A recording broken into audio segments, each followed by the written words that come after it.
नमस्कार दोस्तों, इस कहानी का पार्ट 5 और अगर इससे पहले के पार्ट्स आपने मिस कर दिए हैं तो वो भी ज़रूर देखिएगा।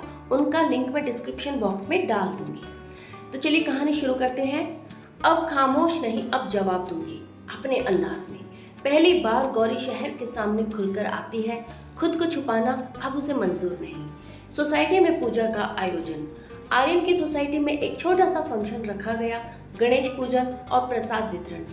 सभी महिलाएं पारंपरिक कपड़े पहन रही हैं। गौरी एक कोने में खड़ी चुपचाप देख रही थी। आर्यन आया धीरे से और बोला, तू क्यों नहीं जा रही नीचे?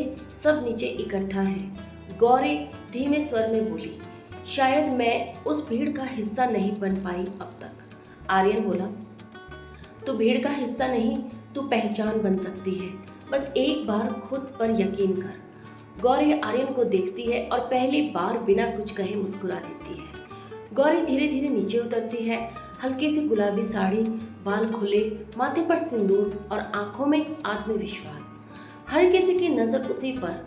सोसाइटी की लेडीज एक दूसरे से कहती है, वो वहाँ लड़की है ना, आर्यन के साथ आई थी। गौरी सबके सामने हाथ जोड़कर खड़ी हो जाती है। वो न शर्माती है न डरती है। गौरी धीरे से पर स्पष्ट स्वर में, मैं गौरी हूँ। शायद मैं यहाँ की तरह नहीं दिखती, लेकिन मैं यहाँ हूँ और मुझे स्वीकार करने की ज़रूरत किसी की नहीं। मैं खुद को कब का स्वीकार कर चुकी हूँ। और सन्नाटा छा जाता है वहाँ पर। गौरी का प्रसाद बांटना। गौरी अपने हाथों से बनाए गए लड्डू सभी को बांटती है। पहले लोग झिझकते हैं, फिर धीरे धीरे सभी हाथ आगे बढ़ाते हैं। एक बूढ़ी आंटी मुस्कुराते हुए बोलती है, बहुत मीठे हैं बिटिया, जिसे दिल से बनाए हों। गौरी हंसकर कहती है, शुक्रिया, पहली बार शहर वालों ने दिल से कुछ चखा है। रात को दोनों बालकनी में बैठते हैं। आर्यन बोला, आज तूने वो किया जो शायद मैं कभी नहीं कर पाता। गौरी, मैं डरती थी, लेकिन आज लगा जब अपने लिए खड़े हो जाओ तो लोग झुकते नहीं तो कम से कम देखना जरूर शुरू कर देते हैं। आर्यन उसे देखता है। वो लड़की जिससे वो प्यार करता था आज और भी खूबसूरत लग रही थी, क्योंकि वो अब सिर्फ उसकी नहीं, खुद की भी हो चुकी थी।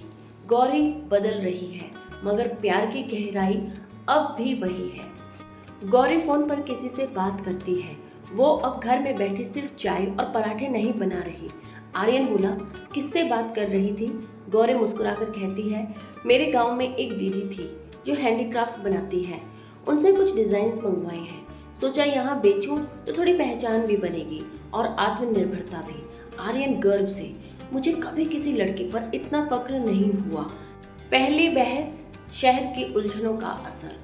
शाम को आर्यन थोड़े टेंशन में होता है। ऑफिस में प्रेशर बढ़ रहा होता है। वो गुस्से में एक फाइल फेंक देता है। गौरी बोली, आर्यन, कुछ गलत हो गया क्या? आर्यन गुस्से में, तुम कुछ समझोगी नहीं गौरी। एक कॉर्पोरेट की दुनिया में हर चीज़ शब्दों से नहीं, रिजल्ट से चलती है।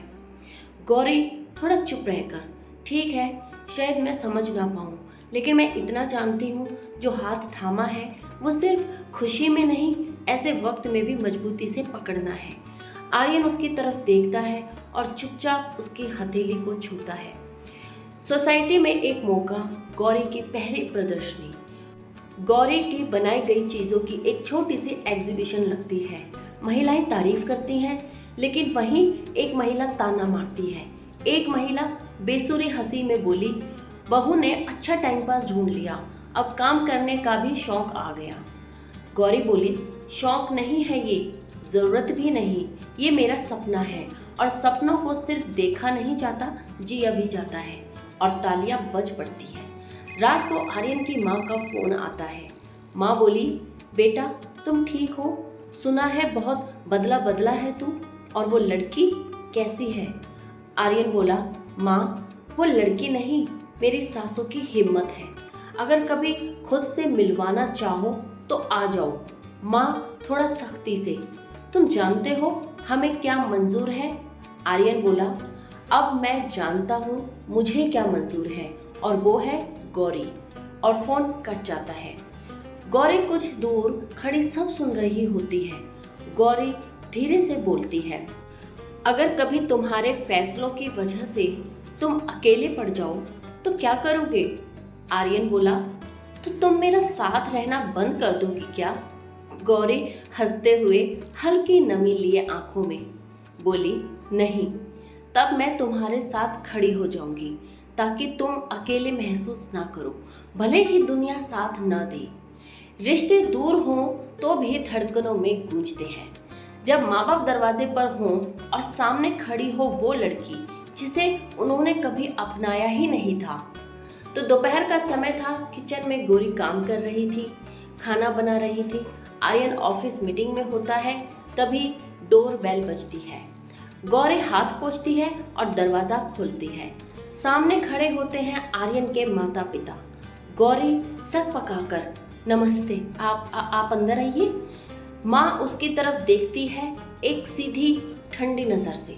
कोई जवाब नहीं, बस चुपचाप अंदर आती है। गौरी पानी लाकर देती है और गौरी धीरे से कहती है, आर्यन बस आने ही वाले होंगे, आप बैठिए। माँ कुछ नहीं कहती। पिता अखबार उठाते हैं और गौरी के हाथ में बने खाने को नजरअंदाज करते हैं।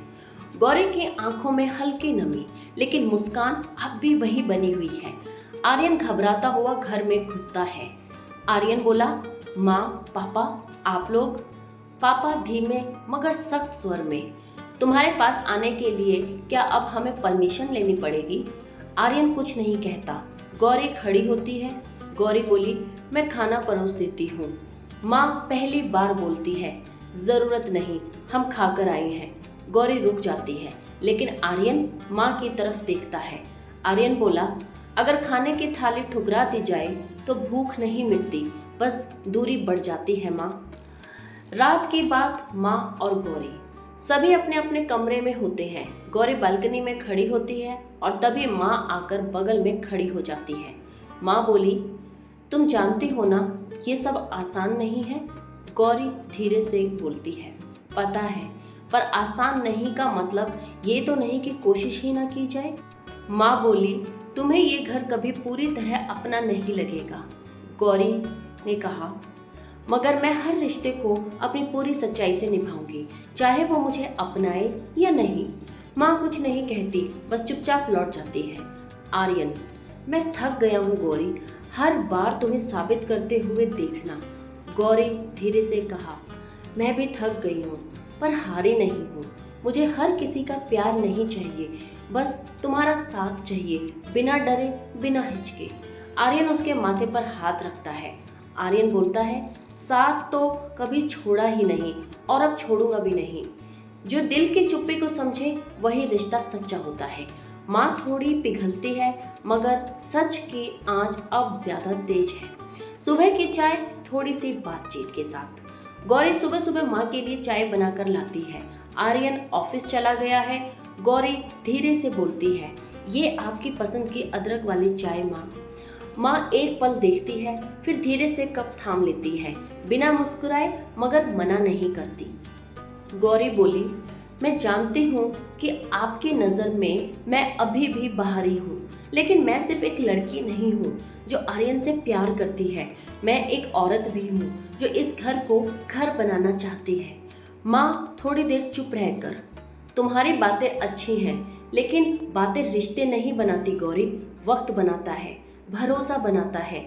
गौरी अलमारी साफ कर रही होती है, तभी उसे एक छोटा सा लेटर मिलता है जिसमें किसी लड़की का नाम लिखा होता है, काव्या, और नीचे आर्यन के पापा की लिखावट में कुछ पंक्तियाँ। काश ये रिश्ता भी मंजूर हो पाता, पर बेटे ने शहर की बजाय गांव की राह चुन ली। गौरी का चेहरा उतर जाता है। गौरी खुद से कहती है, काव्या कौन है? क्या ये वाकई कोई और थी जिससे आर्यन के माता पिता चाहते थे कि उसकी शादी हो? गौरी आर्यन से कुछ नहीं पूछती, वो सब कुछ अंदर ही अंदर सोचने लगती है। गौरी डायरी में लिखते हुए, क्या जो रिश्ता मैंने इतनी सच्चाई से निभाया उसमें कोई अधूरापन रह गया है, या अब भी कोई दूसरा चेहरा है जो इस रिश्ते के बीच खड़ा है? शाम को माँ के पैरों में हल्का दर्द होता है। गौरी धीरे से तेल लेकर आती है और उनके पैर दबाने लगती है। माँ बोली, तुम्हें करने की जरूरत नहीं। गौरी धीरे से, शायद ज़रूरत नहीं माँ, लेकिन मुझे करना अच्छा लगता है। माँ पहली बार उसकी तरफ देखती है और हल्के से मुस्कान देती है। माँ बोली, तुम में सलीका है, लेकिन एक सवाल है। अगर कभी आर्यन को किसी मजबूरी में इस रिश्ते से पीछे हटना पड़े, क्या तब भी तुम यहीं रहोगी? गौरी नजरें झुकाकर, नहीं, मैं उसकी परछाई बनकर नहीं जीना चाहती। मैं उसके हमसफर बनकर जीना चाहती हूँ। और अगर ये रिश्ता मजबूरी बन जाए तो मैं खुद ही पीछे हट जाऊंगी। दरवाजे की घंटी बजती है। गौरी दरवाजा खोलती है। सामने खड़ी है एक लड़की, बहुत स्मार्ट, मॉडर्न और सीधे आर्यन को देखकर पूछती है, हाय आर्यन है क्या? मैं काव्या। गौरी ठिठक जाती है। आर्यन दरवाजे पर आता है और एक पल को चुप हो जाता है। गौरी के चेहरे पर अब सवाल नहीं, सीधा दर्द दिखता है। कौन है काव्या? क्या आर्यन के माता पिता ने उसे ही बहाने से बुलवाया, या ये कोई पुराना अधूरा पन्ना है जो अब खुल रहा है? पार्ट 6, जो कि कल अंतिम पार्ट होगा, वो कल आएगा, तो जरूर देखिएगा, क्योंकि मेरी हर कहानी का एहसास आपके बिना अधूरा है। पूरी कहानी देखने के लिए दिल से धन्यवाद। कहानी पसंद आती है तो प्लीज़ चैनल को सब्सक्राइब कीजिएगा, लाइक शेयर कमेंट कीजिए और साथ ही बेल आइकन को भी ज़रूर दबाएं, ताकि आपसे कोई भी एहसास छूट ना पाए। आपका प्यार और सपोर्ट ही मेरी सबसे बड़ी ताकत है, जिससे मुझे और भी कहानियाँ लिखने का मोटिवेशन मिलता है। मैं हूँ आपकी अपनी कहानीकार रूहानी रिश्ते से।